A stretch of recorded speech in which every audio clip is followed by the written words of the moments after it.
చెప్పడం జరిగింది. ఇంకా రాజశేఖర రెడ్డి గారు ముఖ్యమంత్రి అయిన తర్వాత మున్సిపల్ ఎన్నికలు వచ్చినాయి. మున్సిపల్ ఎన్నికల సందర్భంగా పులివెందుల మున్సిపాలిటీలో ఉన్న 26 వార్డులకు ఒక్క వార్డు కూడా ఏకగ్రీవం కాకోకుండా తెలుగుదేశం పార్టీ తరఫున మేమంతా పోటీ చేయడం జరిగింది. ఆ సందర్భంగా జరిగిన ఎన్నికల ప్రచారానికి గాను అప్పటి ప్రతిపక్ష నాయకుడు మా నాయకుడు చంద్రబాబు నాయుడు గారు పులివెందుల పట్టణంలో బహిరంగ సభ పెడితే వేలాది మంది ఆ మీటింగ్కి రావడం జరిగింది. 2004, 2005 ఒక్క సంవత్సరానికే మీ మీద పులివెందుల ప్రాంతంలో వ్యతిరేకత వచ్చిందనే దానికి అదే సూచన. ఆ రోజు నుంచి ఏదో విధంగా తెలుగుదేశం పార్టీకి ఇక్కడ కొన్ని వార్డులు గెలిచే కొంతమంది కౌన్సిలర్లు గెలిచే అవకాశం ఉందని చెప్పి మా మీద కుట్రలు పన్ని హింసించిన విషయం వాస్తవం కదా? మీకు నిజంగా ప్రజాస్వామ్యం అంత గౌరవం ఉంటే, మీకు ప్రజలలో బ్రహ్మాండమైన సానుభూతి పలుకుబడి ఉంటే ఎన్నికల ముందు రోజు రాత్రి మమ్మల్ని అందరినీ కూడా మా జోబులలోనే 100 రూపాయలు, 1000 రూపాయలు, 3000 రూపాయలు డబ్బులు పెట్టి మీరు ఇప్పుడు చెప్తాడు కానీ అడిషనల్ ఎస్పీ రాజేశ్వర రెడ్డి గారు అని చెప్పి మీ తరఫున వకాలతో తీసుకొని మాట్లాడుతుంటాడు, రిటైర్డ్ అడిషనల్ ఎస్పీ. ఆయన నాయకత్వంలో మా అందరినీ తీసుకొని పోయి పోలీస్ స్టేషన్లో పెట్టిన విషయం వాస్తవమా కాదా అని చెప్తాను. ఇంకా మీకు డౌట్ ఉంటే జగన్మోహన్ రెడ్డి గారు నీ పక్కన మీ రాష్ట్ర ప్రధాన కార్యదర్శిగా సతీష్ రెడ్డి ఉన్నారు, అప్పుడు మా పార్టీలో ఉన్నాడు, మా పార్టీకి ఇన్ఛార్జి. నిజమా కాదా? నువ్వు కావాలంటే సతీష్ రెడ్డిని ఎదురుగా కూర్చోబెట్టుకొని అడుగు, ఏం సతీష్ అన్నా ఏం జరిగింది ఆ రోజు మున్సిపల్ ఎన్నికల రోజు అని చెప్పి ఆయనతో చెప్పి నువ్వు ప్రెస్ మీట్ పెట్టి ఇది అబద్ధం అని చెప్పి. ఇది జగన్మోహన్ రెడ్డి. తర్వాత నెల రోజుల్లోపే సహకార సంఘంగా ఎన్నికలు వస్తే ఆ రోజు కూడా మేము బలంగా ఉన్న చోట పోటీ చేయాలనే ఉత్సాహం ఉన్న మా కార్యకర్తలు, మా నాయకులు పోటీ చేయడం జరిగింది. వేల్పుల సహకార సంఘానికి మేము పోటీ చేస్తే నామినేషన్లు ఏనిపోతే మున్సిపల్ ఎలక్షన్స్లో ఏకగ్రీవం కాకుండా చేశారు, సహకార సంఘ ఎన్నికల్లో కూడా ఏకగ్రీవంగా లేకుండా చేస్తున్నారని చెప్పేసి మా మీద కక్ష కట్టి మమ్మల్ని చంపాలని చెప్పి వందలాది మంది కాంగ్రెస్ పార్టీ గుండాలు మా మీద కార్యాలయంలోనే దాడి చేసి మమ్మల్ని హతమార్చాలనే కుట్ర జరిగిన విషయం కాదా? మమ్మల్ని కాపాడే క్రమంలో పోలీస్ కాల్పుల్లో మీ 2 కార్యకర్తలు చనిపోవడం జరిగింది, ఒకరిది నిజాయితీగా పనిచేయడం జరిగింది. గజ్జల గంగిరెడ్డి, రామకృష్ణారెడ్డి వాళ్ళు 2 చనిపోయినారు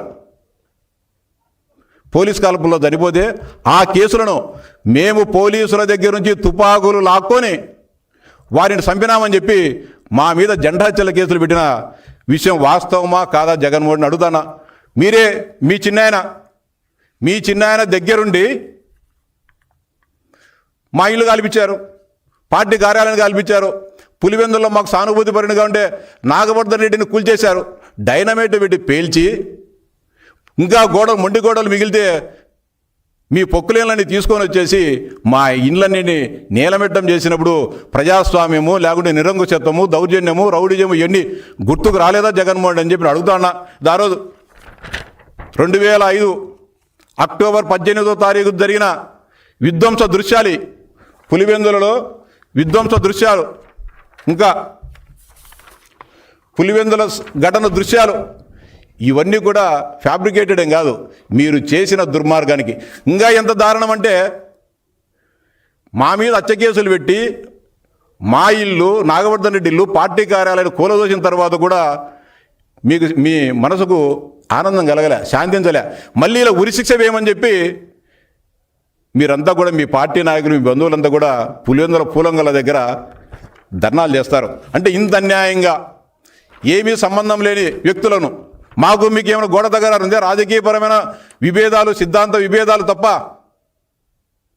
మేము తెలుగుదేశం పార్టీలో ఉన్నాం, ప్రజాస్వామ్యబద్ధంగా జరిగే ఎన్నికల్లో పోటీ చేస్తున్నామనే ఒక దురుద్దేశంతో మా ఆస్తులను కొల్లగొట్టి మా మీద కేసులు పెట్టి పోలీసుల ద్వారా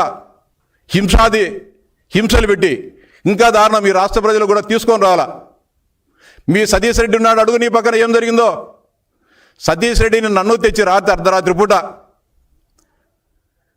లాకప్ తెరిచి, డ్రెస్ కోడ్ ఉంటుంది లాకప్లో కూర్చోవాలంటే, మేము వేసుకున్న గుడ్డలను తీసి మీ పోలీసులు ఇచ్చిన ఒక బనియను, ఒక నిక్కర మాకు తొడిగి లాకప్లో ఉచ్చలు పోసి మమ్మల్ని కూర్చోబెట్టిన విషయం వాస్తవమో కాదో జగన్మోహన్ రెడ్డి నీ పక్క నుండి సతీష్ రెడ్డిని అడుగు. మళ్ళీ పొద్దున్నే లేపి మీ అడిషనల్ ఎస్పీ అప్పుడుండే అడిషనల్ ఎస్పీ లక్ష్మిరెడ్డి కానీ రాజేశ్వరరెడ్డి కానీ మీరు రాజశేఖర రెడ్డికి వ్యతిరేకంగా జగన్మోహన్ రెడ్డికి వ్యతిరేకంగా పోటీ చేస్తారా? మీరు ఈ ఊరు వదిలిపోతారా లేదా?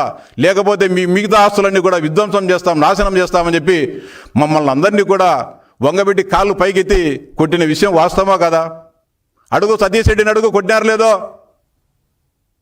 ఇంత దుర్మార్గంగా మీరు చేసి నీ మనస్సాక్షిని అడుగుతాం జగన్మోహన్ రెడ్డి, మేము చంపినామా చెప్పు, నువ్వు మేము చంపినామా చెప్పు. లేదు నీ పక్కన సతీష్ రెడ్డి ఉన్నాడు కదా, చెప్పమను నేనే కాల్చిన ఆ రోజని చెప్పి తుపాకులు తీసుకొని మేము రామగోపాల్ అందరూ కాల్చినామని చెప్పి చెప్పమను, ఒప్పుకుంటాం.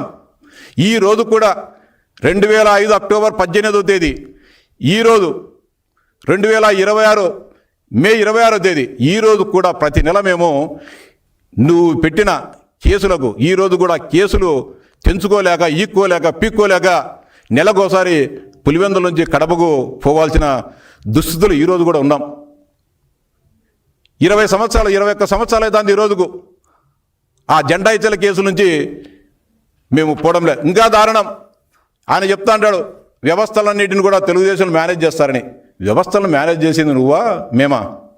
ఆ రోజు వేల్పులలో పోలీస్ కాల్పుల్లో గజ్జల గంగిరెడ్డి స్పాట్లో చనిపోతే అతన్ని పులివెందులకు తీసుకొని వచ్చి తప్పుడు మరణ వాంగ్మూలాన్ని క్రియేట్ చేసింది నువ్వు కాదా అని చెప్తున్నా.